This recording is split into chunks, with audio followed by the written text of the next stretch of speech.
Cost of common stock calculation করতে গেলে আমরা এটাকে সিম্বল হিসেবে ধরবো K E. I mean cost of common stock বা কস্ট অফ স্টক বা শেয়ার বা ইকুইটি যাই বলো, এটাকে বিভিন্ন নাম হিসেবে উল্লেখ করা আছে। অর্ডিনারি স্টক আছে বা শেয়ার আছে। তো বাকি আমরা দেখবো যে বিভিন্ন ভাবে এটা ক্যালকুলেশন করা যায়। এর মধ্যে এক নম্বর হচ্ছে যে যদি কোনো ইপিএস এবং মার্কেট ভ্যালু পার শেয়ার ছাড়া আর কিছুই দেওয়া না থাকে, যেমন ইপিএসটা আছে আর মার্কেট প্রাইস অফ শেয়ার আছে, সেই ক্ষেত্রে আমরা কে ই বের করবো কিভাবে? উপরে আমরা ইপিএস লিখবো, নিচে P0 লিখবো ইন্টু 100। তাহলে আমাদের বেরিয়ে আসবে কস্ট অফ ইকুইটি বা অথবা কস্ট অফ কমন স্টক। এটা হচ্ছে শুধুমাত্র ইপিএস দেওয়া থাকবে এবং মার্কেট প্রাইস অফ শেয়ার দেওয়া থাকবে। 2 নম্বর আছে when growth rate is given. যদি এটার মধ্যে পাশাপাশি গ্রোথ রেটটা দেওয়া থাকে, আই মিন একটা কোম্পানি প্রতি বছর নির্দিষ্ট হারে তাদের একটা লভ্যাংশ দেয় এবং এই লভ্যাংশটা প্রত্যেক বছরে দিয়ে থাকে, এটাকে আমরা গ্রোথ রেট বলে থাকি। তো গ্রোথ রেটের ক্যালকুলেশন করতে গেলে এই জায়গায় আমরা করতে পারি D1 divided by P0 plus জি। এটা আরেকভাবে করা যায়, সেটা আমরা নিচে একটু দেখাবো। তাহলে এই গ্রোথ রেট যদি উল্লেখ করা থাকে তাহলে আমরা এই সূত্র ইউজ করবো, K equal to D1 divided by P0 plus G. তো এই ক্ষেত্রে D1 হচ্ছে dividend per share end of the year. সাধারণত এন্ড অফ দ্য পিরিয়ডে যে ডিভিডেন্ড হয় সেই D1 এর মানেতে। আর 3 নম্বর হচ্ছে when growth rate is absent. যদি গ্রোথ রেট দেওয়া না থাকে সেই ক্ষেত্রে উপরে একে বের করার জন্য আমরা উপরে লিখবো B0, নিচে লিখবো P0 ইন্টু 100। খেয়াল করো এই ক্ষেত্রে একটা হলো যদি গ্রোথ রেট দেওয়া থাকে তাহলে আমরা 2 নম্বর ফর্মুলা ইউজ করবো, আর যদি গ্রোথ রেট দেওয়া না থাকে তাহলে আমরা 3 নম্বর ফর্মুলা ইউজ করবো। তো 3 নম্বর ফর্মুলাতে দেখো পার্থক্য কোথায়। এটাকে 3 নম্বরে D0 divided by P0 into 100। D0 হচ্ছে কারেন্ট ডিভিডেন্ড, চলতি বছরে যে ডিভিডেন্ড দেওয়া হয় সেটাকে আমরা বলি। আর D1 হচ্ছে এন্ড অফ দ্য পিরিয়ডে যে ডিভিডেন্ড দেওয়া হয়, dividend and of the period বা অথবা নেক্সট ইয়ার ডিভিডেন্ড যেটা বলা থাকে, নেক্সট ইয়ার ডিভিডেন্ড যেটা বলা থাকে। তো এই ক্ষেত্রে আরেকটা জিনিস অতিরিক্ত, গ্রোথ রেট থাকলে এই জায়গায় প্লাস জির মান করবো, আর যদি গ্রোথ রেট না থাকে তাহলে আর জি দিব। এই হচ্ছে আমাদের 3 নম্বর, গ্রোথ রেট এবং গ্রোথ রেট ছাড়া। এরপর আছে 4 নম্বর, cost of new issue of share. যদি নতুন শেয়ার ইস্যু করা হয় সেই ক্ষেত্রে আমরা কি বলবো? সেই ক্ষেত্রে আমরা কস্ট অফ ইকুইটি বের করার জন্য D1 divided by P0 minus FC. FC হচ্ছে ফ্লোটেশন কস্ট, এটাকে আমি বলছি, আর ইন্টু 100 করবো, তারপরে জির মানটা বসাবো, তাহলেই হয়ে যাবে। এটা হচ্ছে নতুন শেয়ার যখন আমরা ইস্যু করবো তখন। তো আরেকটা আছে, সেটা হচ্ছে যদি কখনো দেখো যে কস্ট অফ ক্যাপিটাল বের করার জন্য CAPM মডেল ব্যবহার করছে, এটাকে আমরা বলি ক্যাপিটাল অ্যাসেটস প্রাইসিং মডেল। তাহলে ক্যাপিটাল অ্যাসেটস প্রাইসিং মডেল যদি কখনো বলা থাকে সেই ক্ষেত্রে আমরা এই নিচে সূত্র ইউজ করবো, K equal to RF plus beta into RM minus RF। এক্ষেত্রে RF হচ্ছে risk free rate of return, beta হচ্ছে বেটা কোফিসিয়েন্ট যেটা দেওয়া থাকবে প্রশ্নপত্রে, আর RM হচ্ছে market price of share, market price of share. এই হলো আমাদের 5টা ফর্মুলা। এই 5টা ফর্মুলা অনুযায়ী আমরা কস্ট অফ ইকুইটি বের করবো। এটা আরেকভাবে উপস্থাপন করা যায়, দেখো এক্ষেত্রে আমরা একটা মডেল দেখতে পারি। প্রথম যেটা আমরা শিখছি সেটা হচ্ছে বললো ডিভিডেন্ড মডেল। এক্ষেত্রে শুধু ডিভিডেন্ড থাকে, এই ডিভাইডে K equal to D0 divided by P0 into 100। এটা ডিভিডেন্ড থাকবে না, বলে গ্রোথ রেট থাকবে না, শুধু ডিভিডেন্ড থাকবে, এই জন্য এটাকে আমরা বলা হয় ডিভিডেন্ড মডেল। আবার বি নম্বরে বলছে ডিভিডেন্ড গ্রোথ মডেল। এক্ষেত্রে এই জিনিসটা ঠিকই থাকবে, পাশাপাশি গ্রোথ রেটটা থাকবে, এই জন্য এর নাম হচ্ছে ডিভিডেন্ড গ্রোথ মডেল। তখন এই সূত্রটা ইউজ করবো, D1 divided by P0 into 100 plus G. তারপর আমরা সি নাম্বারে যেটা দেখবো নিউলি ইস্যু কমন শেয়ার। যদি নতুন ইস্যু কমন শেয়ার ইস্যু করা হয় তখন এই বি নাম্বার আর সি নাম্বার সেম, শুধু ফ্লোটেশন কস্টটা মাইনাস করতে হবে। একটা হচ্ছে লাস্ট ডির মান ডি, সেটা হলো CAPM মডেল। যদি CAPM মডেল কখনো থাকে তখন আমরা এই ফর্মুলা ইউজ করবো, RF ইন্টু বেটার মান B bracket KM minus RF। এই জায়গায় RM দিতে পারো, KM দিতে পারো, একই, কোনো সমস্যা নেই। আগের সূত্রে আমরা RM ইউজ করছি, এক্ষেত্রে KM ইউজ করছি, এটা কোনো সমস্যা না। এই RM দ্বারা যেটা বোঝায় KM দ্বারা ওই একই জিনিস বোঝানো। এই পর্যন্ত বুঝছো? স্যার এটাই একটু সহজ মনে হলো। আমরা যেটা এটা সহজ দিয়েও তো হবো তাই না? সহজ মনে হবো এটা এটাই করবো, এটাই আমরা করবো, সমস্যা নেই। এটা সহজ জি থাকলে স্যার। এটা এইভাবে করবো। ওটা আমরা ডিটেইলে আমরা আলোচনা করছিলাম। তো এটা আমরা একটা ফর্মালি আলোচনা, এটা বিভিন্ন মডেল আছে, মডেলের নাম অনুযায়ী আমরা ভাগ করছি। প্রথমটা ডিভিডেন্ড মডেল, আর একটা ডিভিডেন্ড গ্রোথ মডেল, আর একটা নিউলি ইস্যু কমন শেয়ার, আর একটা সিএফএম মডেল। এই চারটা মডেল নিয়ে সাধারণত আমরা অঙ্ক করবো common stock, cost of common স্টকের ক্ষেত্রে। ওকে,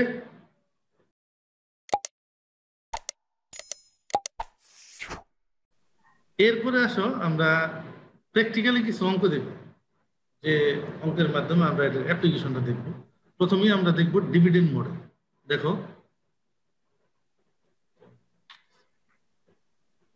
প্রথমে আমরা দেখব ডিভিডেন্ড মডেল, যে লেখা আছে ডিভিডেন্ড মডেল, আমি লিখে দিচ্ছি বোঝার সুবিধার্থে। এই কোম্পানি কারেন্টলি পেইড ডিভিডেন্ড টাকা 15 পার share.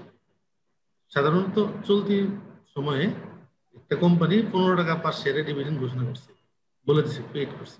Current market price of share, এই current market price of share যেটা, সেটা হচ্ছে 200 টাকা। Compute the cost of equity capital, I mean cost of common stock, cost of equity, যেটাই লেখা থাকুক সেটা আমরা বের করব। এক্ষেত্রে আমরা দেখতে পাইতেছি যে কারেন্ট প্রাইস অফ শেয়ার আছে, পাশাপাশি ডিভিডেন্ড আছে, গ্রোথ মডেল, গ্রোথ রেটটা নাই। সুতরাং আমরা এই ডিভিডেন্ড মডেলের ফর্মুলা ইউজ করব, K equal to D zero divided by P zero into 100। তো এই ক্ষেত্রে আমরা ডি জিরো আমরা বের করলাম কত, ডি জিরো কারেন্ট ডিভিডেন্ড 15 টাকা বের করলাম, আর P zero market price of share 200 টাকা বসালাম। এখন আমরা যদি মান বসাই 15 টাকা ডিভাইডেড বাই 200 টাকা ইন্টু 100, তাহলে দেখো আমাদের চলে আসে 7.5%। এটা হচ্ছে ডিভিডেন্ড মডেল। বুঝতে পারছো? জি স্যার। একবারে সিম্পল, প্র্যাকটিস করলে আরো সহজ হবে। এখন আমরা দেখব dividend growth model. Dividend growth model যদি আমরা দেখি, সেক্ষেত্রে কোম্পানি পেইড ডিভিডেন্ড টাকা 10, এই জায়গায় পেইড ডিভিডেন্ড আছে টাকা 10, which is expected to increase about 4%। এই যে দেখো, তারা ধারণা পোষণ করতেছে যে এটা প্রতি বছর 4% করে গ্রোথ হবে, ইনক্রিজ হবে। এই ইনক্রিজ রেটটাই হচ্ছে গ্রোথ রেট।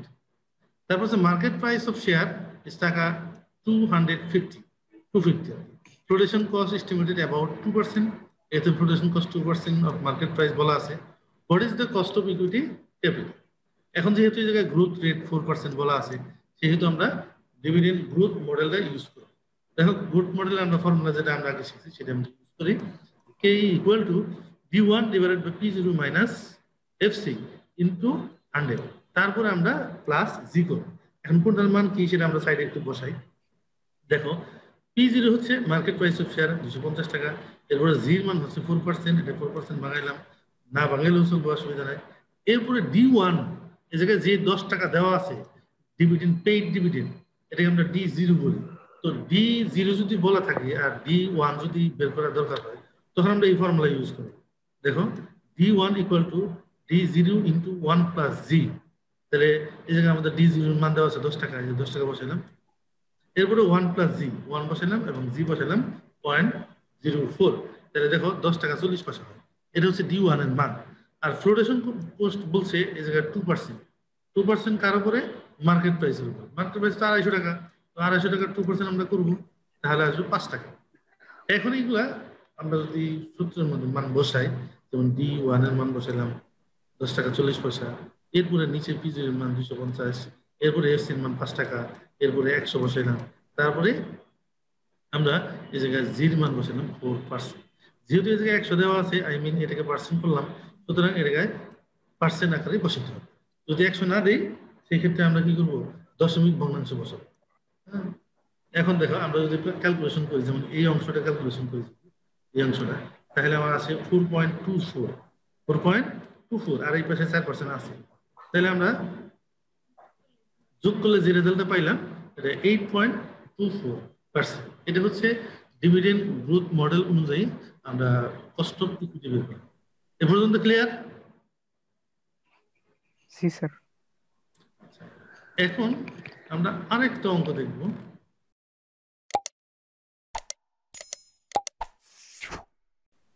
এটা একটু ব্যতিক্রম। দেখো এই ক্ষেত্রে আমাদের জির মানটা দেওয়া নাই, কিন্তু জি মান বের করার জন্য প্রয়োজনীয় তথ্য দেওয়া আছে। জির মান বলা নাই, কিন্তু জির মান বের করার জন্য প্রয়োজনীয় তথ্য দেওয়া আছে। এই ক্ষেত্রে আমরা এই অঙ্কটা মাধ্যমে শিখব কিভাবে জির মান বের করা যায়। আচ্ছা, ডাকটা দেখি। A firm has 8 lakh ordinary share outstanding. তার মানে শেয়ারের সংখ্যা দেওয়া আছে জায়গায় 8 না 80 লাখ, মানে 80 লক্ষ। The current market price of is টাকা 25 and book value টাকা 18 per share। তাহলে বর্তমানে মার্কেট প্রাইস হলো 25 টাকা, কিন্তু এটার বুক ভ্যালু হচ্ছে 18 টাকা। বুক ভ্যালু হচ্ছে 18 টাকা। The farm earning per share 3.60। Earning per share এটাকে আমরা বলি ইপিএস। আর্নিং পার শেয়ারটা হচ্ছে ইপিএস, এই যে আর্নিং এর ই নিচে পার এর পি নিচে আর শেয়ারের এস নিচে, এটা হলো EPS. And dividend per share এটা হচ্ছে ডিপিএস। ডিভিডেন্ডের ডি, তারপরে পার এর পি আর শেয়ারের এস, ডিপিএস। এটা হচ্ছে 1.5।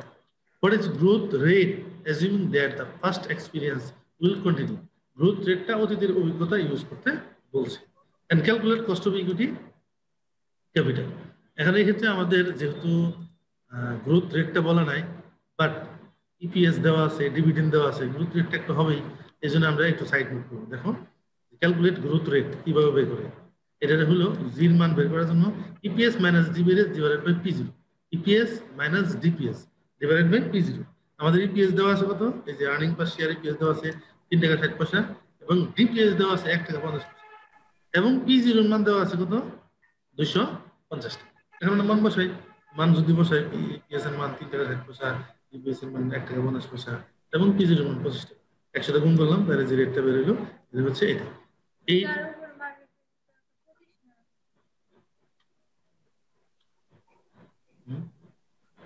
ও ও সরি সরি। আচ্ছা, এই ক্ষেত্রে মার্কেট প্রাইসটা 25। আমি লিখছি ঠিকই, এই জায়গায় শুধু সাইড নোট এটা বলেছি, সাইড নোট এটা বলেছি। আচ্ছা যাই হোক, তাহলে এটা বুঝছো তুমি ইয়াকুব আলী বর্ণনা? জি স্যার, বুঝতে পারছি। আচ্ছা, এখন যদি আমরা এই জায়গায় এই যে লাস্টের ক্যালকুলেশন কস্ট অফ ক্যাপিটাল যদি বের করি, এই যে অংশটা, এই অংশ যদি আমরা বের করতে চাই, তাহলে জির মান তো পেয়ে গেলাম। এখন মান বসাবো। দেখো এখন আমরা যদি মান বসাই, সেই ক্ষেত্রে আমাদের প্রথমে আমরা বসাবো K K equal to D one divided by P zero into 100 plus zero. এর একটু সাইড নোট করি আমরা। পি জিরো এর মান হচ্ছে এই ক্ষেত্রে আমাদের 25 টাকা। এরপরে জির মান হচ্ছে 8.40, আই মিন 0.084 বসাইলাম। এরপরে ডি ওয়ান এর মান, ডি ওয়ান এর মান যেহেতু নাই, ডি জিরো এর মান দেওয়া আছে, সেই ক্ষেত্রে আমরা একটু ক্যালকুলেশন করে নেব। ডি জিরো হচ্ছে 1.50, এরপরে 1 প্লাস জির মান 0.084, ক্যালকুলেশন করলে 1.626। এটা হচ্ছে আমাদের ডি ওয়ান এর মান। এখন আমরা মান বসাই। ডি ওয়ান হচ্ছে 1.626, এরপরে ডি জিরো হচ্ছে পি জিরো হচ্ছে 25, এরপরে সূত্রের 100, আর জির মান হচ্ছে জায়গায় 8.40। এখন এটা যদি আমরা ক্যালকুলেশন করে যোগ করি, তাহলে যে রেজাল্টটা চলে আসে 14.90, আই মিন 14.90। এটা হচ্ছে আমাদের কস্ট অফ ইকুইটি।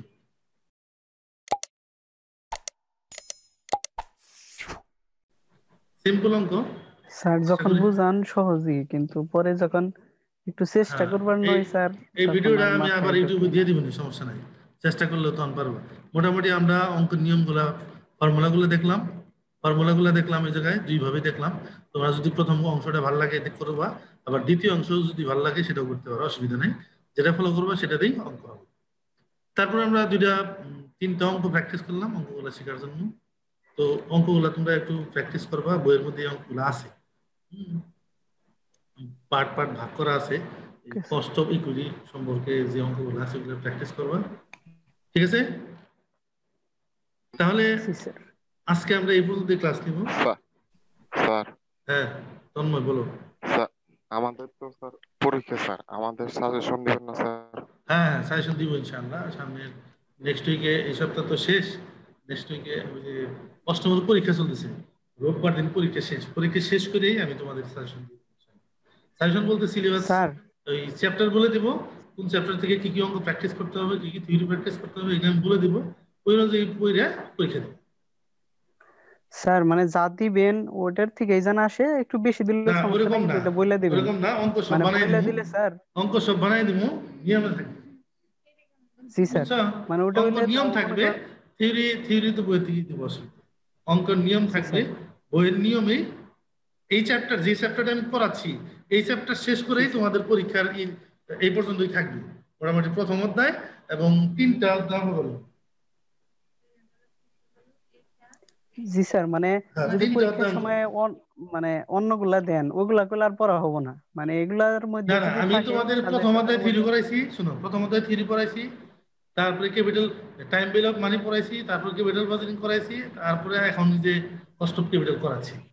এই 3টা অধ্যায় শেষ করছি, 3টা অধ্যায় থেকে 3টা অঙ্ক দিব, 3 10 30, যে কোনো 2টা অ্যান্সার করবো, তাহলে 20। এই ওকে বড় কোশ্চেন হয়ে গেল।